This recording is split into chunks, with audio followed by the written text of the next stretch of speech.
Naqueles dias se levantou os filisteus contra Jerusalém.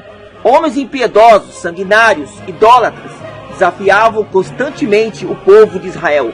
Serviam a um deus chamado Dagom, com a semelhança de um peixe e com mãos humanas. Mas eles temiam ao Deus dos hebreus, por conta dos boatos da sua saída dos domínios do Egito, que por meio de grandes pragas e conquistas vieram às terras de Canaã. O reino dos filisteus era temível. Seu exército era considerado o mais poderoso em campo de batalha. Naqueles tempos, suas armas eram fabricadas por ferreiros especialistas em espadas e escudos. Não importa a origem que sobrevém do mundo antigo ou do mundo moderno em que vivemos, mesmo que Satanás venha ter feito obra de feitiçaria, a doença que foi diagnosticada como estado terminal ou a família está destruída, não importa nada disso. O que importa é que o mesmo Deus que operou na libertação dos escravos nas terras do Egito, Ele é o Deus de ontem, de hoje e de sempre. Também trará a libertação a você. Assim como a história de Israel foi marcada por muitas conquistas, também histórias em derrotas e muitas guerras que sucedeu por causa da incredulidade do povo de Deus.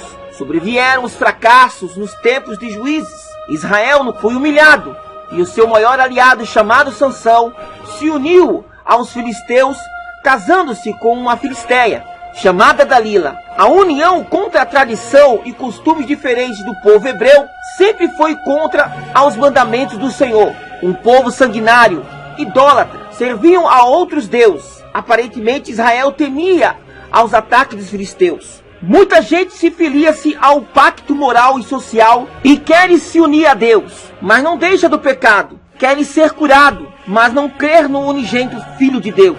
E sucedeu que, vindo a arca do Senhor ao arraial, e houve muita alegria. Mas Israel foi ferido e derrotado, porque viviam na desobediência aos mandamentos de Deus. Os hebreus levaram a arca do concerto, julgando que isso lhes garantia a vitória esmagadora dos filisteus.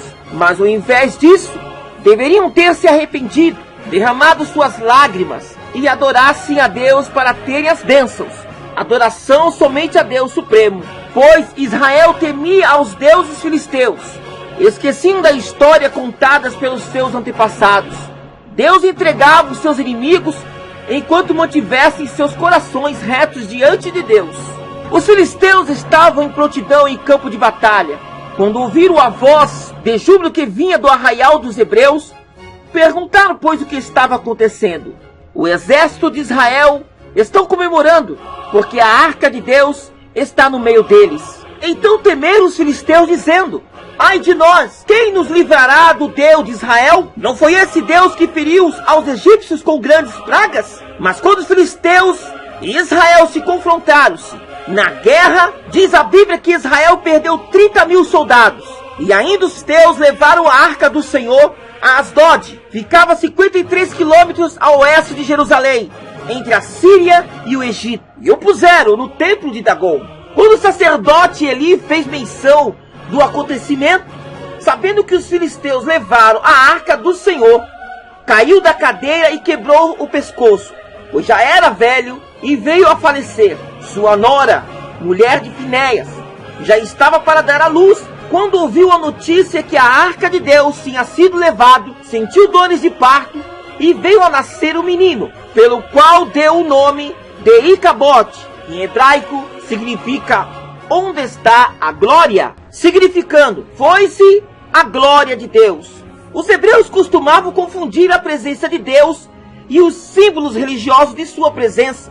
Deus estava aonde os objetos sagrados estivessem, tornando-se uma espécie de amuleto. Quando a arca foi tomada, Deus foi considerado ausente de Israel. No templo de Dagom, na madrugada do primeiro dia, os sacerdotes entrou no templo e viram a estátua de Dagom caído com o rosto em terra, diante da arca do Senhor. E tomaram a Dagom e tornaram a colocar em pé. Pois eu digo que a única coisa que cai diante da presença de Deus é a doença, porque perdeu a força. O diabo vai ter que largar essa vida que está amarrada, porque Deus levanta suas mãos que opera milagres. Foi no segundo dia, entraram novamente, e eis que Dagom estava novamente caído com o rosto em terra, diante da arca do Senhor, e somente a cabeça e ambas as mãos estavam cortadas sobre o chão, diante da arca da aliança. E Deus feriu a terra dos filisteus com pragas e doenças. Os sacerdotes de Dagom, os povos desesperados, sendo feridos com grande enfermidade, disseram: o que vamos fazer agora? Suplicaram para que devolvesse a arca do Senhor. Tantos crianças e adultos eram feridos. O sofrimento chegava até os céus. Agora você diz: pregador, o que faremos? Minha família está destruída. Meus filhos estão viciados com drogas. Pois eu te digo, em nome de Jesus, acredite agora, creia de toda a sua alma, pois Ele vai tocar a sua carne, Ele vai curar esta lepra do pecado, e Ele vai ficar de pé, em nome do Senhor Jesus. Amém.